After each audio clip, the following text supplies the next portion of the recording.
बढ़ते हैं अगले क्वेश्चन की तरफ।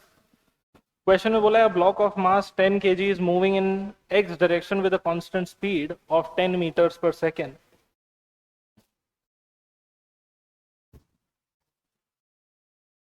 It is subjected to a retarding force. Retarding force कितना है? -0.1x। ये माइनस साइन रिटार्डिंग फोर्स को रिप्रेजेंट कर रहा है। During its travel from x equal to 20 metres to x equal to 30 metres. तो 20 मीटर से लेकर के 30 मीटर्स तक ये फोर्स लग रहा है, तो इसकी फाइनल काइनेटिक एनर्जी निकालनी है। अब यहां पर दो कॉन्सेप्ट लगेंगे, एक है work done by variable force,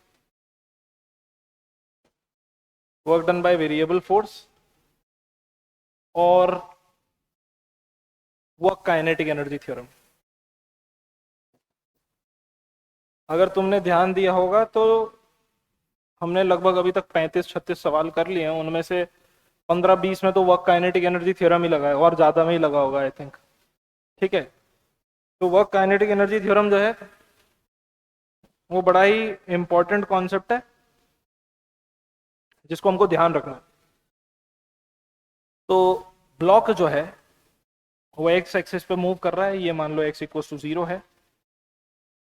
अब x इक्वल टू 20 से लेकर के x इक्वल टू 30 तक इस पे एक रिटार्डिंग फोर्स लग रहा है, पीछे की तरफ रिटार्डिंग फोर्स लग रहा है, और ये फोर्स कांस्टेंट नहीं है, ये फोर्स खुद x पे डिपेंड कर रहा है।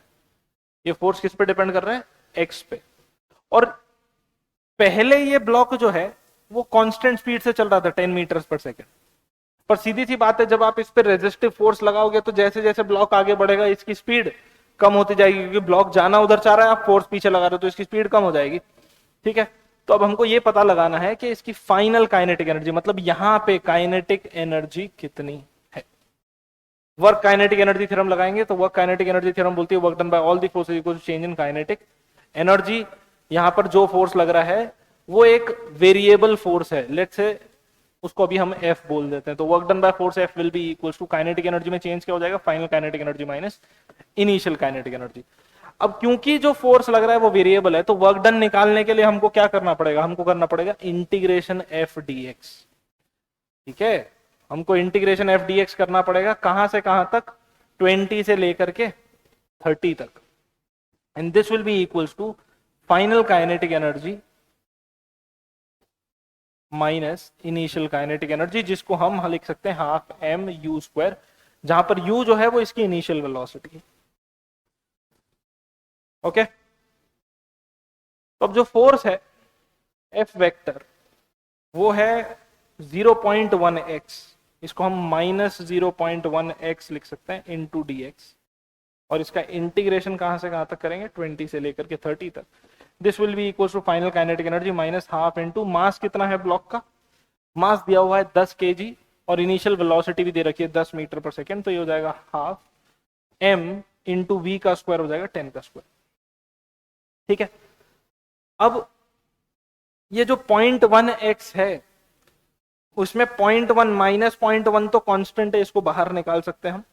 ठीक है, इनफैक्ट एक और प्रॉपर्टी बता देता हूं इंटीग्रेशन की, ये जो माइनस साइन है हम ये हटा सकते हैं और इसके बदले लिमिट्स को इंटरचेंज कर देंगे। तो अगर हम इसकी लिमिट्स इंटरचेंज कर दें तो इसको इक्वेशन को ऐसे लिखा जा सकता है, 0.1 तो बाहर निकाल लेंगे, x dx लिख देंगे, और क्योंकि हमने माइनस साइन हटा दिया तो अब हम लिमिट्स को इंटरचेंज कर सकते हैं। लिमिट ऊपर वाली लिमिट नीचे आ जाएगी, नीचे वाली लिमिट ऊपर चली जाएगी। दिस इज इक्वल टू के एफ माइनस 500 ही होगा, हाँ ये 1000 है, 1000 बाय 2 आ जाएगा 500। इस 500 को उधर लेकर के चले जाओ तो के एफ कितना आ जाएगा?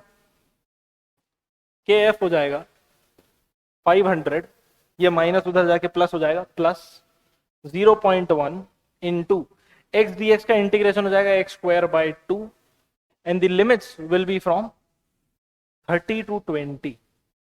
तो final kinetic energy will be 500 plus 0.1, 2 को भी एक बार के लिए बाहर निकाल लेते हैं और ये हो जाएगा 20 का स्क्वायर माइनस 30 का square which is 400 minus 900। Okay, तो फाइनल काइनेटिक एनर्जी हो जाएगी 500 माइनस 0.1 इंटू 500 डिवाइडेड बाई 2। तो final kinetic energy will be equal to 500 minus 500 into 0.1 हो जाएगा 50, 50 बाई 2 हो जाएगा 25, तो final kinetic energy will be 475 joules. और ऑब्वियसली सीधी सी बात है, जो एनर्जी है वो पहले 500 थी। ये देखो, पहले इनिशियल एनर्जी जो थी वो कितनी थी, 500, पर क्योंकि इस पे रेजिस्टिव फोर्स लगा तो काइनेटिक एनर्जी घट जाएगी और घट के कितनी हो जाएगी, 475। So the correct answer is option A.